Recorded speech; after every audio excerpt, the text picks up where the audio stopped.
students, welcome to the lecture on digital intelligence and return on investment.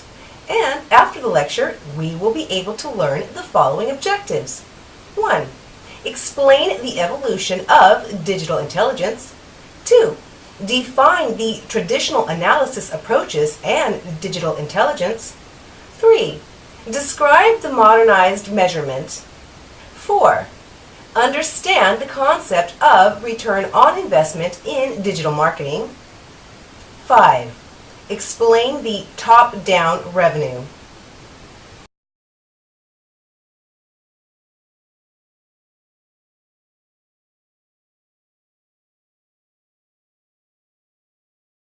Let's start with a brief introduction to digital intelligence and return on investment. Digital intelligence enables financial institutions to collect and analyze data from multiple digital channels and build a relevant, dynamic, one-to-one dialogue with its customers. Personalized digital experiences increase sales and customer loyalty and boost marketing return on investment. Intelligent systems, IS, provide a standardized methodological approach to solve important and fairly complex problems and obtain consistent and reliable results over time. The definition of intelligent systems is a difficult problem and is subject to a great deal of debate. Let's now discuss the evolution of digital intelligence. Through interaction with digital technologies for work, play, and communication, the pattern for intellectual development is being altered. The multiple intelligences theoretical framework developed by Gardner is easily employed to provide evidence that intelligence, digital intelligence, has emerged. Knowledge, ways of knowing, and intelligence. Information is a fluid that often takes on no form until a pattern is discovered that appears to take into consideration that many possibilities for assemblage exist, but settles on the most accommodating. Knowledge. Knowledge can be very broadly defined as what one knows or believes to exist. Many conceptions of the organization of knowledge exist. The task of demarcating kinds of knowledge is not unlike that of demarcating different territories on a map. Personal intelligence. Personal intelligence is an intelligence that involves reasoning about personality and personality-related information. Each of us has a personality, and personal intelligence allows us to reason both about ourselves and about other people. Collective intelligence. Collective intelligence is proprietary technique that centers on the collaboration of clients' insights combined with expertise, forming a diverse group of goal achievers. Artificial intelligence. Artificial intelligence, also known as AI, is a sub-discipline with the field of computer science. The primary goal of this vast domain is to create intelligent agents, that is, to create software or a combination or software and hardware capable of observing and analyzing the environment in which it is present. The digital intelligence architecture. Digital intelligence comprises 6 layers. 1. Digital data inputs, incorporating data from all digital marketing touchpoints. 2. Business data inputs, putting digital marketing data into context with data from the business. 3. Data processing, collecting, integrating, and managing data with a high degree of speed and granularity. 4.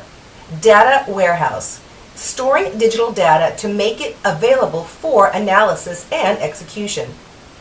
5. Analysis, analytics activities spanning dashboards and reports to data mining and forecasting. 6.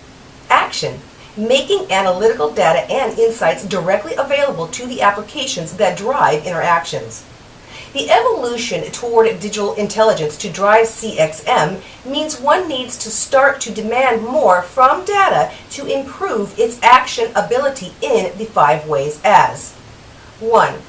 Data must be visitor-centric. Aggregate data is simply not useful in CXM. No C or customer means no CXM. 2. Cross-channel. The web channel is not enough. In many cases, it is not even the most trafficked property.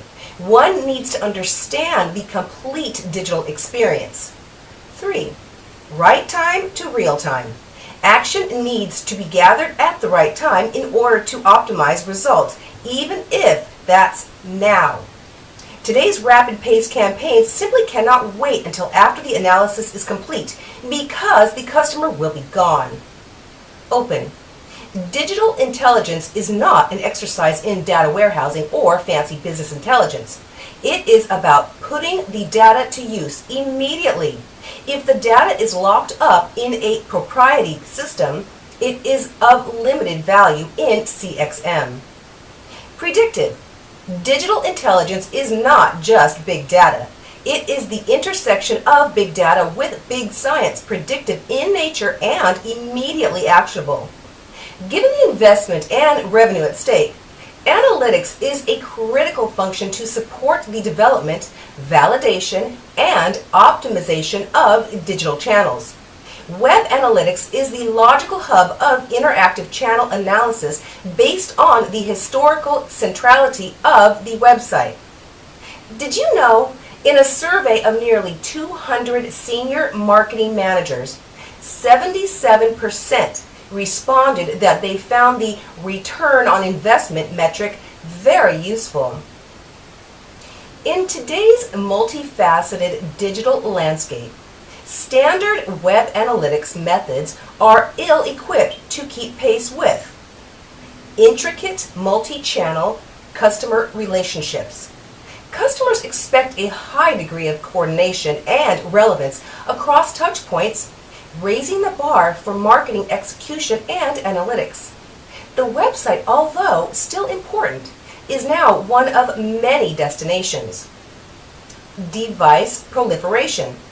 As the number of variety of devices providing internet access explode, the paradigm of content consumption and commerce is shifting from fixed location computing to multiple screens across multiple locations. Dynamic interaction management. Marketers must react to changes in customer behavior instantly, making the link between analytics and marketing crucial for coordinating interactions based on accurate and timely insights.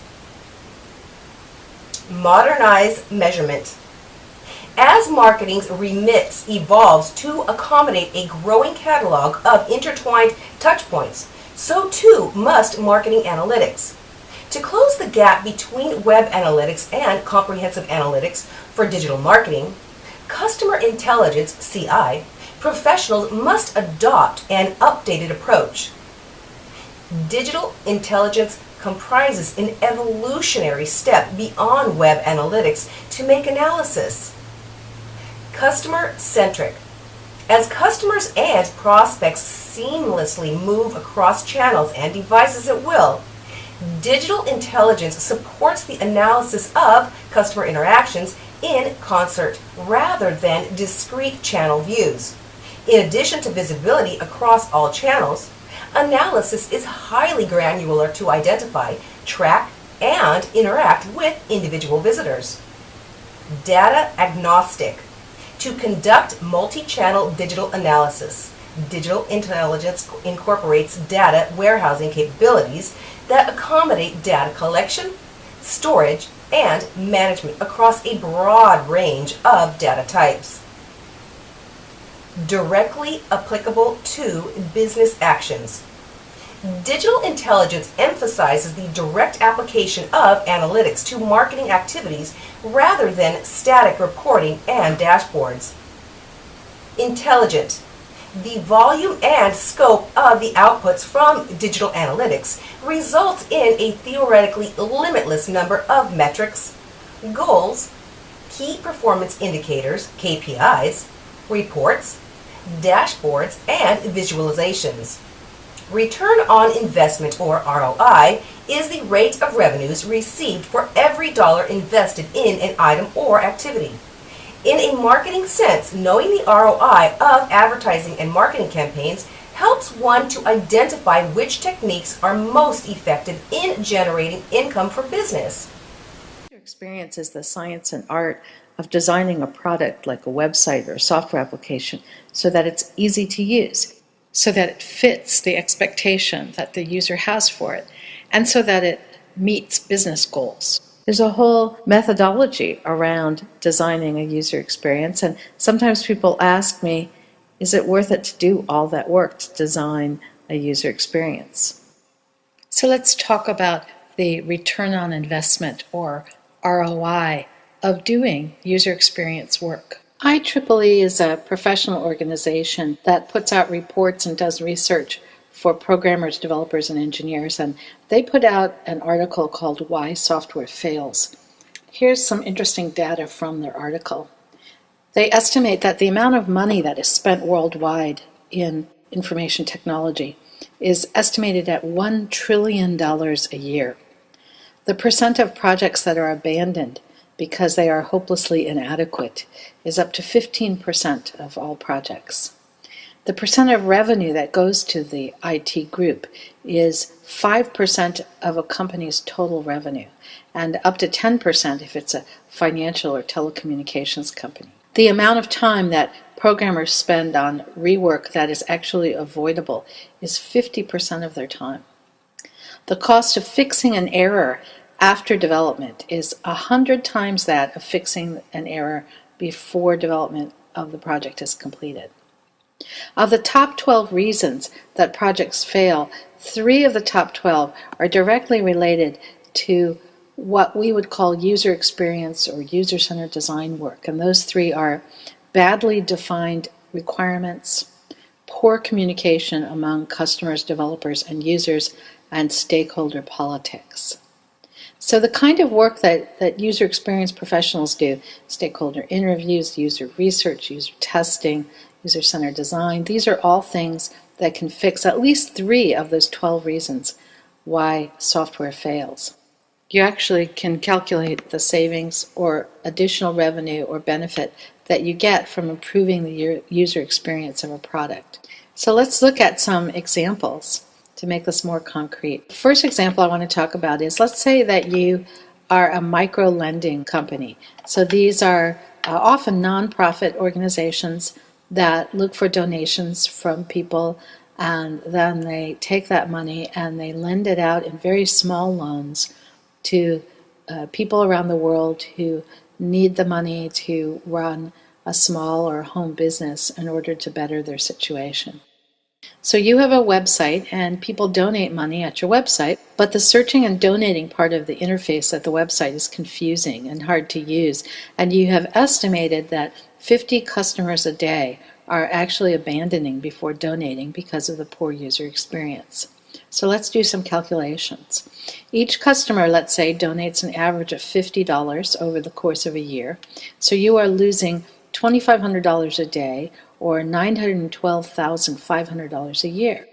If you spend $50,000 to fix the user experience issues, and another $50,000, let's say, to rewrite the code based on those user experience improvements, we can estimate you're going to spend $100,000 improving the user experience. It will take you 40 days, or a little over a month then, to realize the investment, because you've got $912,500 a year that you could improve. So in a little over a month, you've recouped your investment. There are many measurements that would be meaningful. For example, conversion rate. That's the number or the percent increase of visitors to a website who either buy or donate, or it doesn't have to do with money. It might be they take the action you want them to take, like register at the website. Or you might be interested in the decrease in the number or percent of drop-off or abandonment, the decrease in the number of calls to the help desk. Or maybe by making a user experience improvement, you can reduce the amount of training that's required, for instance, if it's an internal software application. Maybe you want to increase the usage of a software application. Maybe you're looking to save user time, or maybe you want to save development time. Perhaps errors are what you are trying to reduce. Whatever measure you choose, calculating the return on investment is a way to show the value of doing user experience work. Here's one of my favorite quotes from Albert Einstein. I think he said it best. Any intelligent fool can make things bigger and more complex. It takes a touch of genius and a lot of courage to move in the opposite direction. In digital marketing, there are quantitative measurements, views, clicks, volume, and time, and qualitative complaints, feedback from surveys. Key metrics often used in digital campaigns to measure ROI include website visitors, click-through numbers on banner ads and email campaigns, customer complaints, blog comments, interactions on Facebook, number of comments or likes.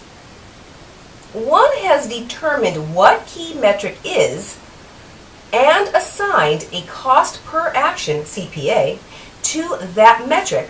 One can easily determine marketing channels' ROI. Below are a few key ideas to keep in mind as one plans how to measure digital marketing. Define and challenge the metrics one is using for ROI. Understand the audience one is trying to target and segment them.